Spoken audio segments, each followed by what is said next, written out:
Binaboy na po ako ng stepfather ko. Ilang taong kayo nung married kayo? 10 years old. Hanggang kailan? Hanggang sa mag-asawa po kami. Sumatas na lang po kami sa bahay namin. Kami po, si Rom at Ellie Buya ng The Prospect.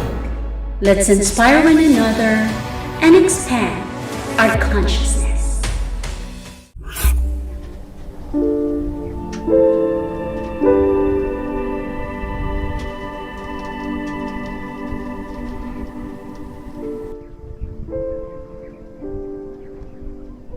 Mula sa tulay na ito, makikita ang kagandahan ng gulpo. Kung itutuon mo ang mga mata sa malayo, ay masisilayan ang manaparaisong lugar. Ang mapayapang tubig, berdeng mga puno at ang asol na kabundukan.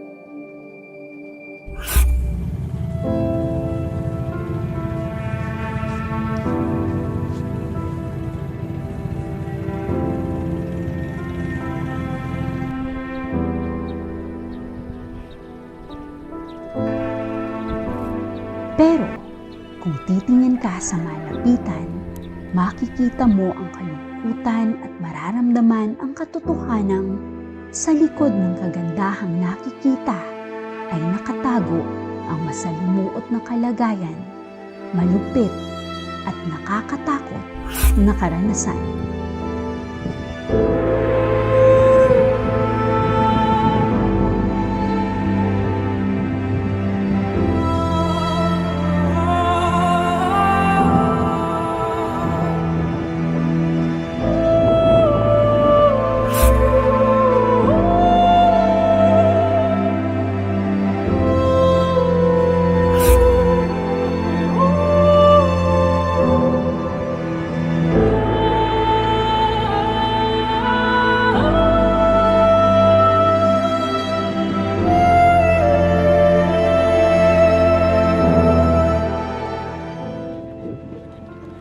Ito si Mary, isang anak, ina, asawa, at babae.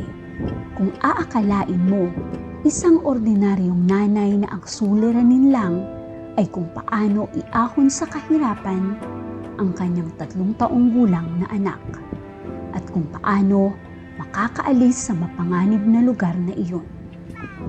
Ngunit, mas malalim, mas nakapangingilabot at nakakahabag ang pagmamalupit sa kanya ng mundo.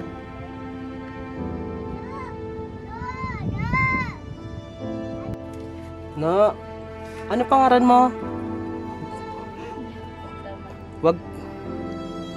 Wag ka matakot sa akin, opo. Ako si Kuya Rom. Sige nga, Kuya Rom. Yes, sabi nga, Kuya Rom. Okay. Opo. Apir.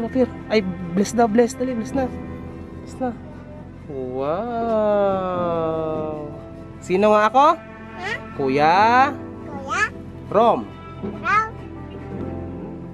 Ikaw, ate, anong name mo? Mary Lanoso. So, ayan po mga ka-Prospect Nation. Babalikan po natin sila mamaya para po kasama ko si Mrs. The Prospect. Malaman natin kung anong kwento sa likod ng buhay nila.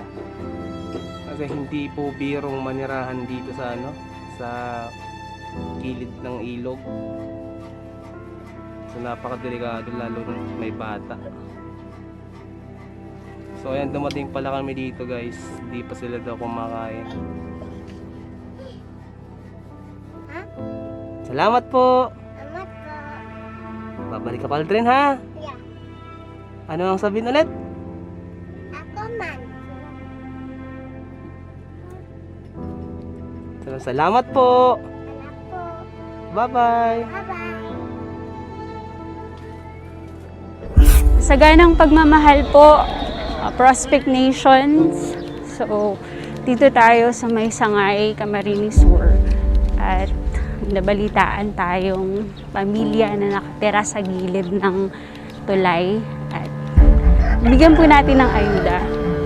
So, pinuntahan na po siya kanina ng aking asawa sa The Prospect.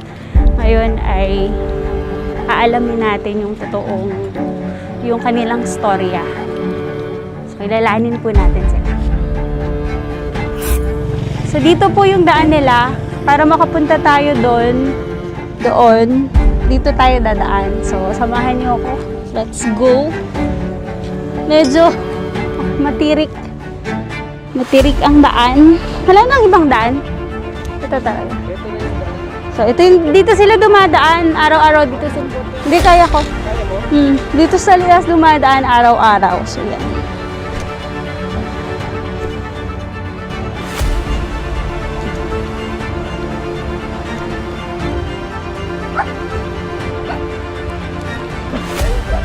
Oo, kaya ka. Hello. Hi. Nadala kami ng konting tulong sa inyo. Yung ginagawa mo? Tiklad. Yun yung kinabubuhay niyo, yung tiklad. Ayan, so galing to sa, makikiupo na ako ha. So galing to sa The Prospect Channel.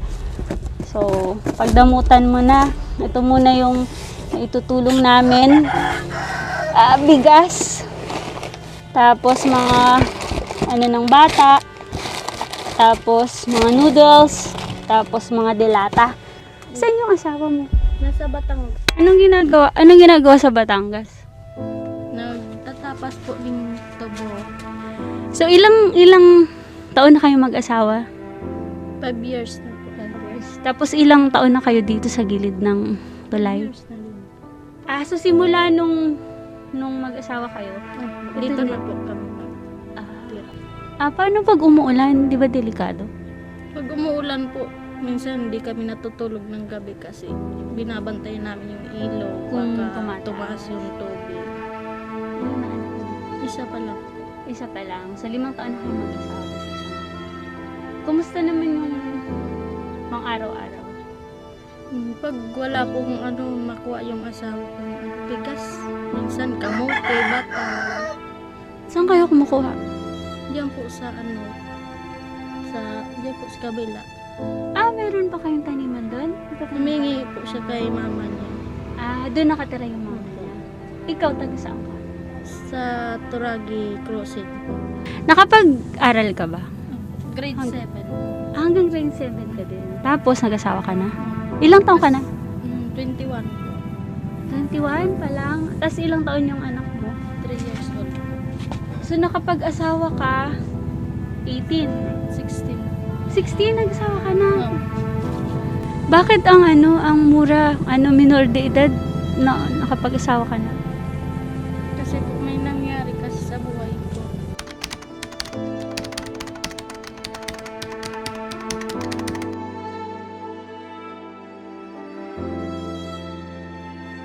Kasi po yung stepfather ko, kambal po kami. Yung nirape baga po. Nirape nung stepfather mo yung... Kami po dalawa. Kayong dalawa? Oh my God. Tapos, hindi nyo nareklamo yung stepfather nyo? Asan ngayon yung stepfather nyo? Nasa Manila po, Bulacan. So, ilang taong kayo nung nirape kayo? 10 years old. Hanggang kailan? Hanggang sa mag-asawa po kami. Sumatas na lang po kami sa bahay namin. So, nangyari to sa Turagi? Hindi po, dyan na po sa San Roque po. Asan ngayon yung nanay mo? Kasama po yung stepfather namin na nag-rape sa amin. Hanggang ngayon? Opo. Kaya nakaisip kayo na mag-asawa na lang? Opo. Sige nga, ikwento mo yung pangyari kung paano kayo. Pag umalis po yung mama namin, lambing-lambing po lang po sa amin. Yun pala, may balak pala po. Pag sama din po ako, yung kapatid ko naman pala. Hindi nyo alam na Hindi. na pareho yung ginagawa sa inyo? Hindi po. Nag-aaral na kayo na, no? Opo. Pag wala si mama nyo, doon na ginagawa yung palayan niya. Hindi kayo nag-try na magreklamo? Ano po yung tatay namin, nakatakas na po sila. Kasama nung nanay mo? Opo. God. So, hanggang ngayon, anong nararamdaman mo? Masakit pa rin po kasi yung asawa ko, pag nag-aaway kami, yun din po yung sinasabi sa Kaya hindi.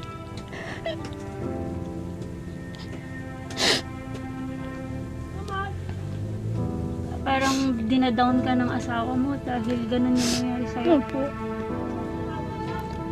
Paulit-ulit po pag inaaway po ako, sabi sa akin, binaboy na po ako ng stepfather ko. Ngayon nangyayari pa ba yun? Hindi na. I mean, na dinadown ka ng asawa mo? Opo. Pag nalalasing siya, tapos nag-aaway kayo? Opo. Ano yung ginagawa mo? Pagka Wala po. umiiyak ka na lang? Umiyak na lang ako. Sinasabi ko sa kanya, bakit paulit-ulit niya sa akin yung binabalik. Asan yung kapatid mo? Nasa Manila po. 3 na naman yung anak. May pamilya na din. 21 years old. Anong nararamdaman mo para sa nanay mo na walang ginawa? Galit po. Hanggang ngayon galit ka sa Opo. nanay mo. Kasi po kasama pa niya yung stepfather namin hanggang ngayon. Kahit alam niyang Opo. Hindi kasi naniniwala sa amin na ganun yung ginawa sa amin ng stepfather na. Kaya sumama siya doon. wait lang, ilang beses kayong minolestya? Hanggang sa ano po kami. Maraming beses? From Opo. 10 years old to Opo. 16 years old? Pinagkaanohan kayong dalawang magkapatid? Opo. Kaya na pag-isipan namin na tumakas na lang kami. Tapos pumunta kayo sa tatay mo. Opo. Kung makikita mo ngayon yung stepfather mo, anong mararamdaman mo? Papakulong ko po siya kasi yung asawa ko galit-galit din sa kanya. Nakaano na po sila dito. Ah, naka-blatter Opo, sila? hindi na sila makauwi-uwi dito. Nasa Bulacan sila? Opo. Nakapag-report ka ba nung 16 years old ka? Opo. Ay, hindi po. Kailan ka na lang nag-report? Yung ano na lang po. Mga ano po yata. 14 na yata po kami. Yung tatay namin yung nag-ano na asikaso po sa kaso. Asan yung tatay mo pala ngayon? Nasa Udyungan po. Sa Sangay din Opo. na ba? May sarili na rin pamilya? Wala po, hindi na po siya nakakakita. Nandun po sa kapatid ko. Ah, PWD. Opo. Kailan pa siya nabulag? Hindi ko po alam. Pero nung sinamahan kayo, nung na-rape kayo, Nakakita pa po nakakakita siya. pa po. Nakakakita pa siya. Grabe yung pinagdaanan mo, be. Ano yung nagpapalakas sa'yo ngayon? Ito pong anak ko, papalakas po sa akin kasi pag umiiyak ako, tatanungin ako, bakit daw ako umiiyak? Ah, bigla ka na lang umiiyak. Naaalala mo yung mga pangyayari. Oh. Kung paano ka minolestya nung stepfather mo. Hindi ko maisip, hindi ko ma-imagine kung ano yung hirap na pinagdaanan mo, kung ano yung trauma na pinagdaanan mo. Imagine ko palang hirap na. Pero hanga ako sa'yo kasi nabubuhay ka, sumupersig ka para sa anak mo. Kahit na dinadown ka pa ng asawa mo hanggang ngayon. Opo. Hanggang kailan ang kaya mong tiisin? Hanggang sa ano po, magkaya ko na lang.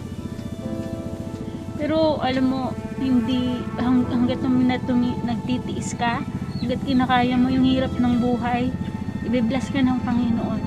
Katulad nito, hindi biglaan, pinadala kami ng Panginoon para sa iyo, para matulungan ka. Opo. Sige, kausapin mo yung viewers, anong gusto mong ipanawagan sa kanila? Sana po matulungan po kayo Ahon digdi po. Makali po digdi. Makaalis dito. Opo. Siyempre, nangangarap din kayo na makaalis dito kasi delikado to, diba? Opo.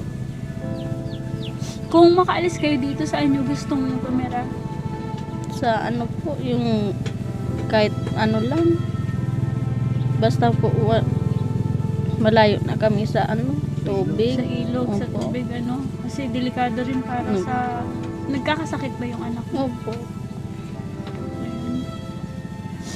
Hindi ko talaga bigat sa dibdib na napagdaanan mo yun bilang Opo. babae. Sa murang edad, 10 years old. Tapos walang tumulong sa inyo, wala ka pang nakukuhang hustisya ngayon. Wala. Kung may bigyan ka ng pagkakataon, mahabulin mo yun Opo. para mabigyan kayo ng hustisya. Matatandaan mo pa ba yung mga pangyayari? Eh. Tutulong kami at magiging suporta ako sa'yo bilang babae.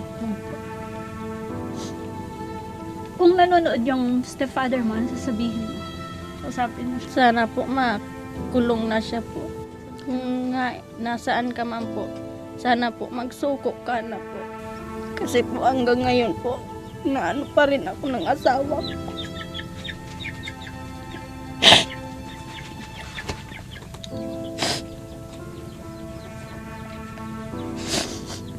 Yung nanay mo, anong gusto mo sabihin? Nanay, sana ano na po kayo, suko po. Kasama yung stepfather. Dapat actually siya yung nagdadala sa stepfather mo. Eh. Alam mo, grabe hangang-hanga ako sa lakas ng loob mo, Mary. Bata, sa murang gulang 21, 10 years old to 10 years old to 16 years old na lesya.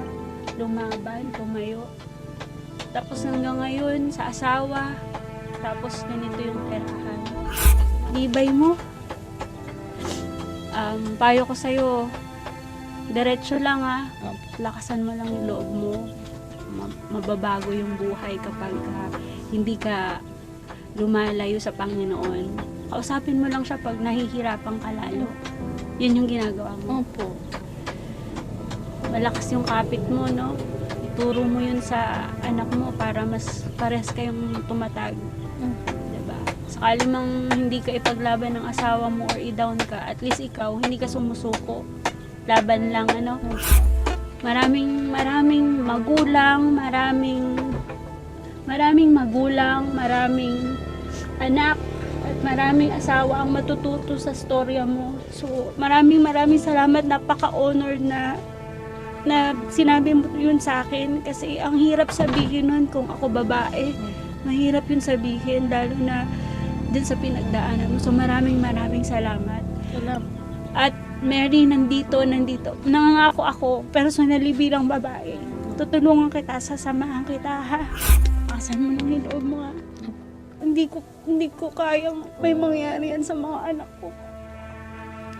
Kaya, nananawagan ako sa nanay ni Mary. Sana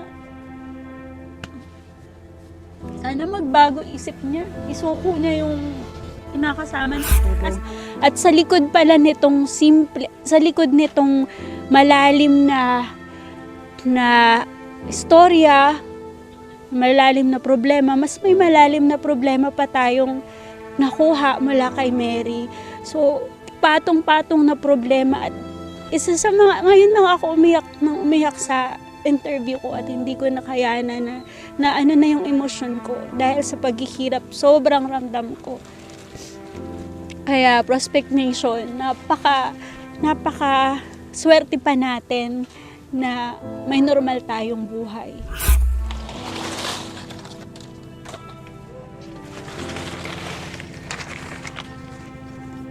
Katulad ng gulpo, tahimik na namumuhay si Mary. Ngunit, kasing lalim nito ang kanyang paghihirap, dala ng masamang karanasan. Sa murang edad, pinagmalupitan na ng mundo, minulestya, inabuso, pinabayaan, sinira ang kinabukasan. Ngunit, patuloy na nagpapalakas at lumalaban. Naghahanap pa rin ng hustisya at naghahanap ng pagkakataon para makaalis sa malabong parte ng mundo. Sariwa pa rin ang sugat, kumukurot pa rin sa puso ang kasamaan ng mundo. Pero kailanman hindi masisira nito ang kanyang pagkababae, pagiging ina at pagkatao. Ako po si El Remulla at nag-iiwan ng isang mapayapa at ligtas na araw sa inyong lahat.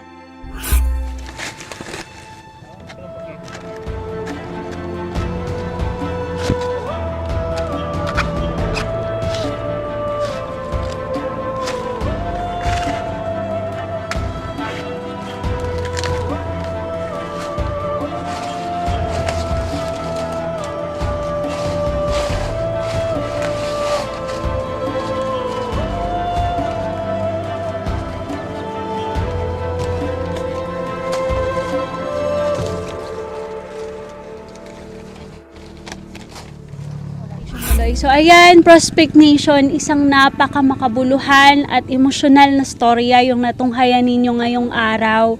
So ako po ay sa kabila ng aking lungkot sa nadarama ko sa pangyayari sa buhay ni Mary, nagagalak po ako na nabigyan ng pagkakataon na marinig ang istorya niya. So honored po ako na ibinahagi niya sa The Prospect ang kanyang storya. So sana po matulungan natin. Personally po bilang babae, ako na po yung humihingi sa mga babae na tulungan natin si Mary na wag idaw ng asawa, na makakuha ng hustisya sa mga nangyari sa kanila ng kanyang kambal. So tulungan niyo po kami at patuloy niyo pong ipagdasal na maging maayos at matatag pa si Mary. So, wala akong masabi masyado sa nalaman namin. So talagang sobrang nakakagigil, nakakalungkot at nakakaawa yung kalagayan. Samot-sari po ang emosyon. So ayan, hanggang dito na lang. Sa lagi kong sinasabi, let's always inspire and be inspired. And Much love. namaste.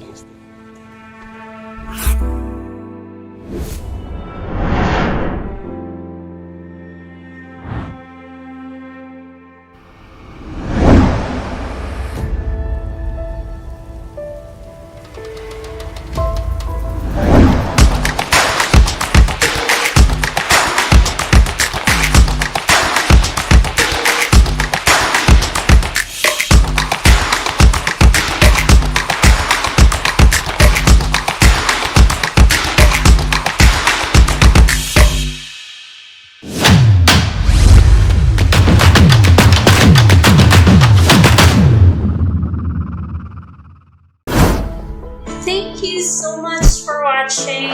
I'm grateful for you all with the support, and if you haven't subscribed yet, please click the red button over there, like this, and see you on my next video.